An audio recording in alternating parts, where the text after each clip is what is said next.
If we treat baby sleep as a behavior, we'll always try to correct it. But if sleep is communication, the question isn't how do I fix it? It is, what is my baby trying to tell me? And that shift changes everything. Hi, I'm Mariana Friend. I'm a child and infant sleep specialist, and my work is centered around something I call sleep language. And today, I want to challenge one of the most common ideas we've been taught about baby sleep. That sleep is a behavior babies need to learn, practice, or be trained into. Because when we see sleep only as a behavior, we'll focus on correcting it. But babies don't behave through sleep. They communicate through it. When sleep is treated as a behavior, we hear questions like, how do I stop the night wakings? How do I fix short naps? How do I get my baby to sleep independently? And underneath those questions, there's often fear, urgency, pressure. But sleep doesn't exist in isolation.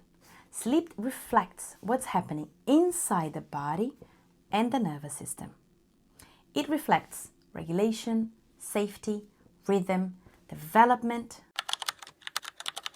This part is important. Babies do not manipulate sleep. They do not resist sleep out of stubbornness. They do not wake up at night to test our boundaries. When a baby struggles with sleep, it's not a character issue. It's a communication issue. Something in their system is asking for support, adjustment, or understanding. Through sleep, babies communicate things like, I'm hungry, I'm uncomfortable, I'm under or overstimulated. My rhythm doesn't match this schedule yet. I need more regulation before I can rest. My nervous system still maturing. These messages don't mean you are doing something wrong. They mean something is out of sync. This is where many families get stuck.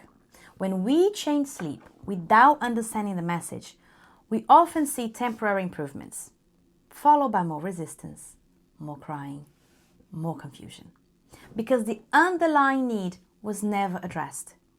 It's a bit like responding to a conversation without actually listening to the words. The body keeps repeating the message, sometimes louder, until it feels heard. And sadly, sometimes, babies stop asking.